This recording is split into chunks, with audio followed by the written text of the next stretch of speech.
Wow! Oh! Ah! Ow! Oh! Ow! Oh! Ow! Okay, I'm done. Look, I can't even do anything else. The supplier here is only a tiny supplier. I quit. The game sucks just like it did last year when I played it. Random spawns of how much drugs you can get. Random amount of money. Fuck this game. This game sucks. I'm not gonna waste time on this fucking game when there's no way to win. I'd have to literally waste like 10 hours to get enough money to finish this game. This game is a piece of shit. Here, see this fucking piece of shit? This disc? You see this fucking piece of garbage disc? Fuck it. It's gonna stay back there forever. I'm never fucking picking it up again. Don't ever ask me to play that fucking game again. The game sucks ass. It is really bad. It's one of the worst sandbox games. It inspired a lot of great stuff, but it's a piece of shit. And I'm not playing it anymore. I'm done with it. Never again will I play that game, ever. I'm putting my fucking foot down on that piece of shit. Enough of fucking Scarface. This game is one of the worst I've ever played. I'm tired of it. I'm just tired of garbage games, man. Alright. Well, that's it for Scarface. Don't ever ask me to play it again. If it's ever nominated in any kind of an event, a poll, or whatever, I'm eliminating it. I'm never playing that fucking game again. I have no desire to ever play it. It is horrible. The end game right there is complete and utter trash. And there's not even a cheat to get the money you need to beat the game, so... Fuck the game developers of Scarface. You guys are fucking assholes. If someone donated $1,000 for me to play Scarface again, would I do it? No! That game is not worth my time. It's not worth anyone's time. It's a piece of shit. It's an actual piece of shit. That is the worst designed sandbox game I've ever fucking played. Where you have to grind endlessly to raise money to unlock the story missions. And the fucking... It's random how much money you can make. Sometimes you can make millions, and sometimes you can only make 1 million. Go fuck yourself. That's like amateur night game design. And it's made to purposely pad the game and be incredibly frustrating, so you feel like you overcame something at the end. Fuck you. Sorry, the leader of the gang isn't the person who fucking launders the money and delivers the drugs. Dumb fucks. Morons. You're so creamy, and I wish you never ended, ever. I can't imagine if you ended ice cream.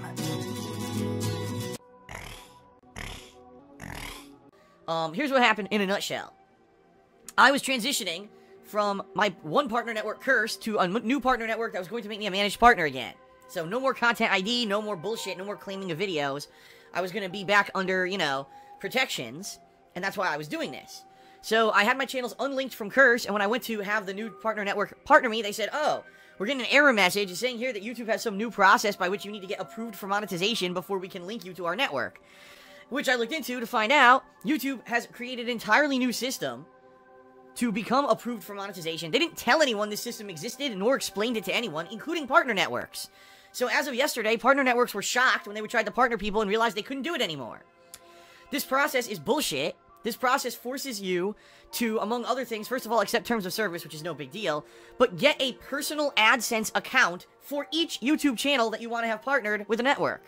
How does that make sense? Why do you need to create a personal AdSense advertisement account when you're not going to use it? You're immediately going to relinquish advertising rights to a network. It's fucking stupid.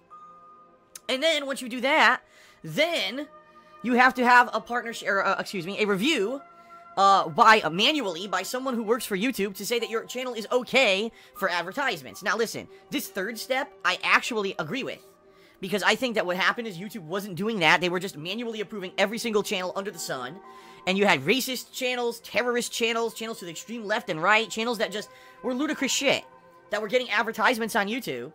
Advertisers were incredibly angry about this. They said, we don't want to advertise on these kind of channels, and they pulled their funding from YouTube, which led to the now infamous ad revenue crash of February 2017, where all YouTube videos now make half or less of advertisement revenue. So, YouTube, in all of their wisdom, having a completely automated system, completely screwed themselves and all YouTube creators over because they're basically lazy idiots. That's really the summary of it all, okay? So that being said, sadly, there's this new process by which you have to sit and wait for a human to manually review your channel. So, as of yesterday, my channels no longer have advertisements on them, and I'm not making any money on YouTube whatsoever. Zero. Which means all uploads to YouTube are currently on hold. As I said yesterday, I'm not going to upload videos there when, you know, I'm not going to make any money. That's going to completely kill me. My business will tank. I won't be able to pay my bills. And I know, it's yet another fucking situation here where we're in this. At first it was, you know, false copyright claims. Then it was YouTube pulling me out of the search engine so that I couldn't get any kind of, you know, new viewership on my channels. Then it was YouTube changing the algorithm for views. Then it was YouTube having this ad revenue crash, and now that it seems like we had overcome that, because now with the increase in Twitch activity and everyone cheering and subbing and tipping me here on Twitch, making up for the fact that YouTube ad revenue has dipped, now we got this problem where now YouTube ad revenue doesn't exist. It's just like, you gotta be kidding me. You've got to be kidding me. How many things could happen in this cascade of bullshit? I'm tired. I'm tired of being standing on the bow of the ship that is myself on the internet and being splashed with shit, liquid shit. Just keeps being thrown up onto the bow, into my face, into my fucking nose, in my ears. Every orifice is covered in shit, and I'm tired of it. It's disgusting. Honestly, I don't give a shit. I'm not even looking on YouTube anymore at individual views on videos. I don't care. That's the bottom line, is I really don't care. As long as I can have a good stream where people are engaged and having fun and tipping and subbing and cheering, I don't care what the residuals are on YouTube. Because that's really what it is at this point. It's, my focus is on the stream and the interactivity with you guys here. I don't focus on YouTube anymore. I can't read YouTube comments anymore, because YouTube comments have become such a disgusting, toxic environment for little kids to fucking go on videos and just say nasty shit with no way to actually control it, unless you sit there manually fucking, moderating comments on every video, which I'm not gonna do. YouTube has become a disgusting place. It really has. I fucking hate it. I'm gonna be honest here. I really do. Twitch is the where it's at. Every day we're all here, we're having fun, we talk with each other, right? It's basically like a hangout with games involved, which is cool. And then I upload the videos to YouTube, and it's like, wow, everyone was so positive when the thing was going on Twitch. Now here comes the YouTube nasty fucking toxic anal squad to spew their liquid shit all over everything, because this is what they do. This is how they get their jollies, by going on YouTube and shitting all over everything. And that's all they do, too. If you actually look, these fucking people do it to everyone. It's not like, oh, they only target me. These are nasty people who just do it to everyone. That's what YouTube has become. This nasty-ass fucking place for just gross behavior by people. It's really disgusting. Pretty bad. Unless, of course, if you're part of the viral sensation of YouTube, which means your videos are probably shit. You probably follow all the stupid criteria for viral fucking success on YouTube, the ADD video makers. Oh, jump cuts every 5 seconds, edited content, 400 pieces of things in a 2-minute clip for little kids. That's really what it is, videos for children. They love those, even though you watch them, and if anyone who's an adult, your brain melts out of your fucking eardrums when you watch them. That's great, but any other possible kind of video on YouTube is considered shit, and kids just shit all over them. It's gross. So all this being said, because of this new process that YouTube instituted without telling anyone, okay, I don't have ads on KO Gaming or DSP Gaming right now. They're in limbo. They're in this review process, and I don't know how long this review process is going to take. I'm nervous. Because if it takes, let's say it takes a week or more. So you're talking now a significant chunk of income that I needed to keep the business going that I'm not going to get. And this sucks, man. This seriously sucks.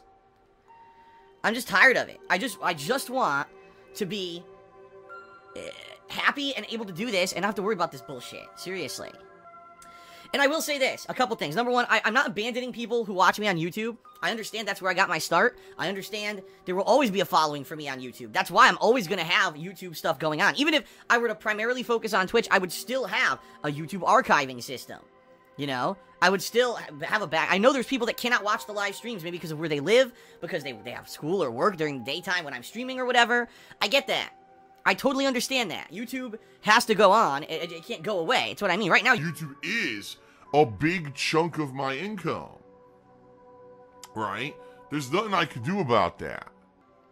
But it sucks because we have all these issues. And I just want to sit here and play games and have fun with you guys every day. And now I have to worry. And all last night I'm fucking worried and I'm all stressed and everything. And I certainly don't want that to come out during the gameplay streams. But obviously you can understand why it might because of the frustration level of what's going on right now. Okay? So let's hope for the best. Fingers crossed, everyone. Please, let's hope for the best. Let's hope that everything gets approved quickly and everything goes back to normal. In the meantime, I will be recording all of these videos. Okay? For YouTube, for eventual upload. Right now, I've got the Worst Games Ever Marathon from Sunday, which I didn't upload. That's already saved up to upload. Today's gameplay will be saved up to upload. I'll have all this saved up. But in the meantime, okay? In the meantime, folks, if you are not able to stick around for the streams, and certainly, especially when I'm playing new games, you don't want to sit around waiting to see me get ads back on YouTube, right? You'd rather watch it as soon as you can. You want to see the new game as soon as it comes out. I will be archiving all of my live streams right here on Twitch in the short term. Alright?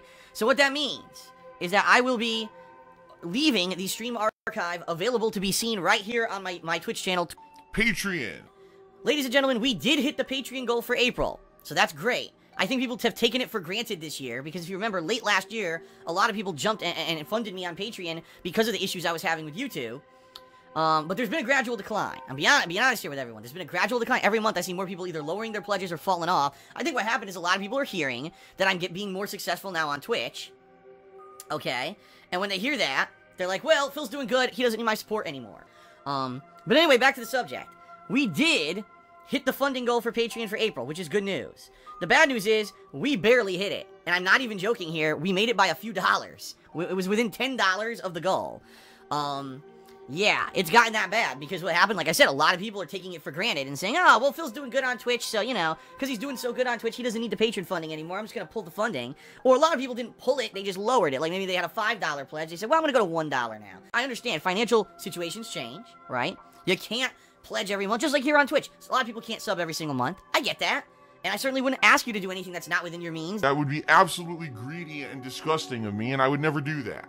Understand that whenever I'm asking for your help, I'm asking for what is reasonable for you to help me. I'm kind of like the Netflix of Phil, to watch me play games and do all kinds of fun stuff on YouTube whenever YouTube fixes itself.